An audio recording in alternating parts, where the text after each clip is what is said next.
स्वागत है दोस्तों आपका हमारे channel all CBSE education in Hindi में। और दोस्तों आज का ये वीडियो बीए प्रोग्राम के फर्स्ट ईयर के जो स्टूडेंट है उनके लिए होने वाला है। और आज की इस वीडियो में हम हिस्ट्री का, जैसे आप चल ही रहा था हमारा सिलेबस, चैप्टर 6 मौर्य साम्राज्य, उसका पार्ट 4 करेंगे। पार्ट 3 तक मैंने बना दिया ऑलरेडी वीडियो। जिन बच्चों ने नहीं देखा हो वो जाए चैनल पे, उनको मिल जाएगा।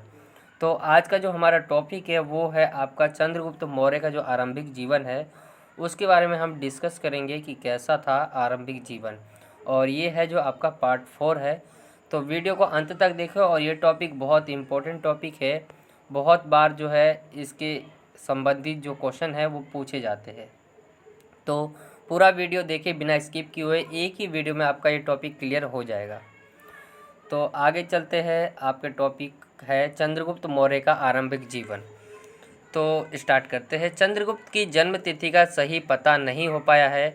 प्लूटार्क के अनुसार जब वह 329 से 25 ईसा पूर्व पंजाब में सिकंदर से मिला तो वह नौजवान पट्टा था। तो क्या है कि जो चंद्रगुप्त की जो जन्म तिथि है, कब पैदा हुए, उनका सही पता नहीं चल पाया है। लेकिन जो प्लूटार्क के अनुसार जो है, जब वह 329 से 325 ईसा पूर्व पंजाब में सिकंदर से मिला था तो कहते हैं कि वो नौजवान पट्टा था। उसका जन्म जो है ईसा की 4वीं सदी पूर्व के मध्य पहले नहीं हुआ होगा। महावंश के अनुसार जो है चंद्रगुप्त की मां ने अपने पति की जो मृत्यु हो गई, उसके पति की, तो उसके बाद जो है पुष्पपुर, जो कि कुसुमपुर अर्थात पाटलिपुत्र में शरण लेनी चाहिए थी और वहीं उसका जन्म हुआ। उनका पालन पोषण जो है एक गांव में पहले एक ग्वाला जो गौ पालते थे, गौपालक, और बाद में एक आखेट के द्वारा हुआ।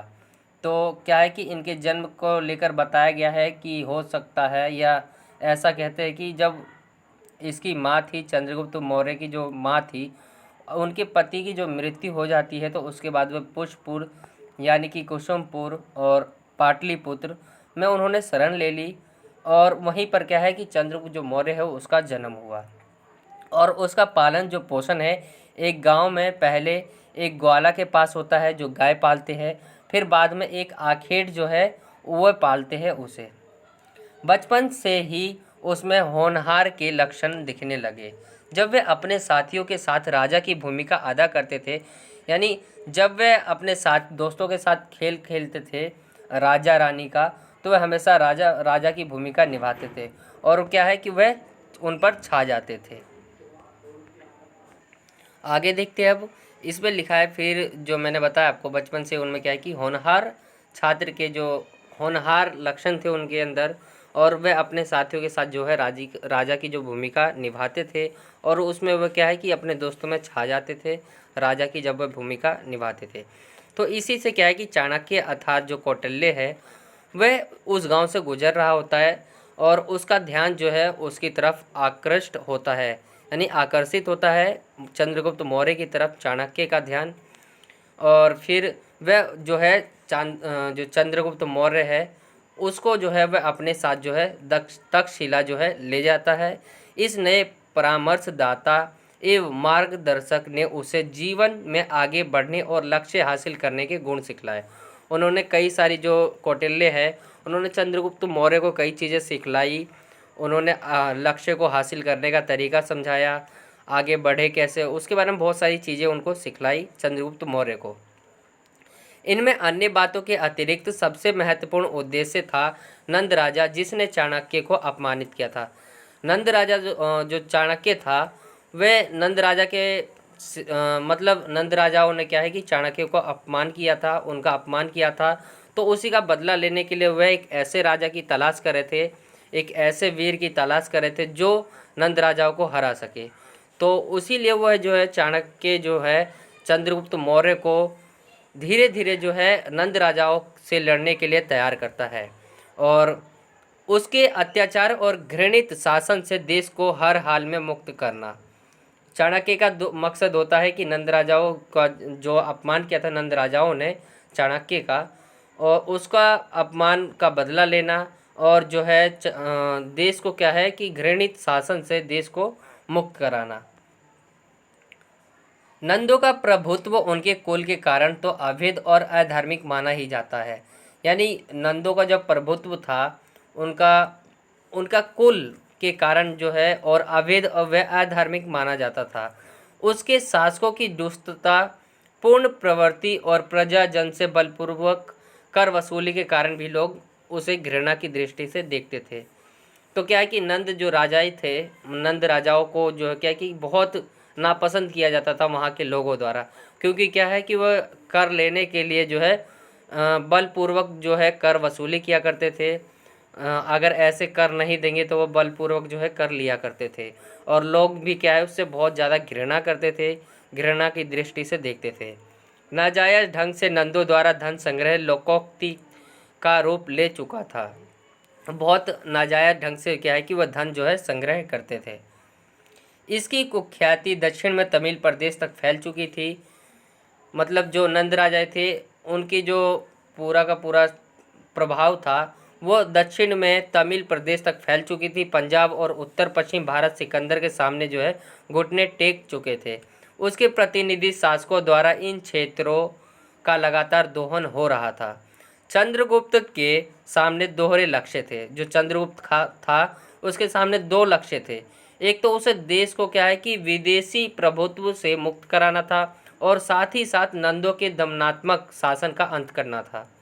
यानी जो नंदों का जो शासन था वो ऐसा शासन था जो लोगों के ऊपर अत्याचार करता था, तो उससे मुक्त कराना था। एक तो चाणक्य जो आपका चंद्रगुप्त मौर्य है, और जो मैंने एक बताया जो विदेशी प्रभुत्व से मुक्त कराना था। ये दो ही लक्ष्य थे इनके सामने चंद्रगुप्त मौर्य के। तो चाणक्य द्वारा चंद्रगुप्त को सौंपे गए इन कार्यों को पूरा करना बहुत कठिन था, किंतु इन दोहरे लक्ष्य को प्राप्त करने में उसने भारी सफलता प्राप्त करी। उसने शीघ्रतापूर्वक देश के सैन्य संसाधनों को संगठित किया, उनका मनोबल बढ़ाया, उन्हें प्रतिरोध की भावना पैदा की और देश में अनुपम नवजीवन का संचार किया। इन सब से पूरी तरह लैस होकर उसने राष्ट्रीय मुक्त का समर छेड़ दिया, जिसमें उसे गजब की सफलता मिली। उसके प्रयासों से ऐसी राष्ट्रीयता कायम हुई जो बाद में अनेक भारतीय शासकों के लिए स्पृहणीय बन गई। ऐसी राष्ट्रीयता एकता इसके पूर्व कभी कायम नहीं हुई थी। उसने सिकंदर को भी, जब मैं 326 ईसा पूर्व में पंजाब में था, अपने मिशन का निशाना बनाना चाहा। यानी चंद्रगुप्त मौर्य जब 326 ईसा पूर्व में पंजाब था तो अपने जो मिशन है उसका निशाना बनाना चाहा था। एक अन्य विवरण के अनुसार जो सिकंदर है उसकी छावनी में जहां वह ग्रीक सैन्य रणनीति जो का अध्ययन करने गया था, गुप्तचरी करते हुए पकड़ा गया, लेकिन वह किसी प्रकार बच निकला। वह भारत पर अपना आधिपत्य कायम करने के लिए दृढ़ संकल्प था, और यह अच्छी तरह समझता था कि अपने लक्ष्य सिद्धि के लिए उसने अपने पर ही भरोसा करना था। तो ये सारी बातें थी जो चंद्रगुप्त मौर्य धीरे धीरे क्या है सिकंदर को कैसे हरा देता है। और इससे पहले क्या है कि वह जाता है और उसके जो छावनी होती है उसमें उसकी जो जासूसी करने के लिए जाता है, लेकिन वहाँ पे वो पकड़ा जाता है चंद्रगुप्त मौर्य, लेकिन वह किसी तरह वहाँ से निकल आता है भागकर। फिर ऐसी कहानी थी ये एक तरह से चंद्रगुप्त मौर्य की, जो धीरे धीरे उसने कैसे जो है राजा बना हुआ है। बचपन से लेके अभी तक थोड़ी जो कहानी थी ये हो चुकी है। आई होप कि आपको ये पूरा समझ आ गया होगा, और इसके बाद भी आएगा जिसमें कि युद्ध होंगे, आगे कई सारी चीज़ें बची हुई है। आपका ये एक उसके आरंभिक जीवन था। आई होप कि आपको ये अच्छा लगा होगा देखकर और आपको पूरा समझ आ गया होगा।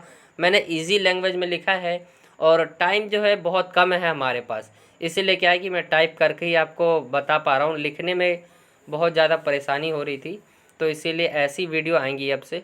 तो वीडियो अच्छी लगी हो तो लाइक करें और कम शेयर करें ज़्यादा से ज़्यादा दोस्तों के साथ अपने। और अगर आपने अभी तक हमारे चैनल को सब्सक्राइब नहीं किया है तो सब्सक्राइब कर ले। और धन्यवाद सभी का, हमारे चैनल पे जो है 15,000 सब्सक्राइबर जो है आ चुके हैं, और उम्मीद करता हूँ कि आप ऐसे ही हमारे साथ जो है अपने सपोर्ट बनाए रखेंगे। मिलता हूँ आपसे अगली और एक्साइटिंग वीडियो में, जब तक ले जय हिंद, जय भारत, वंदे मातरम।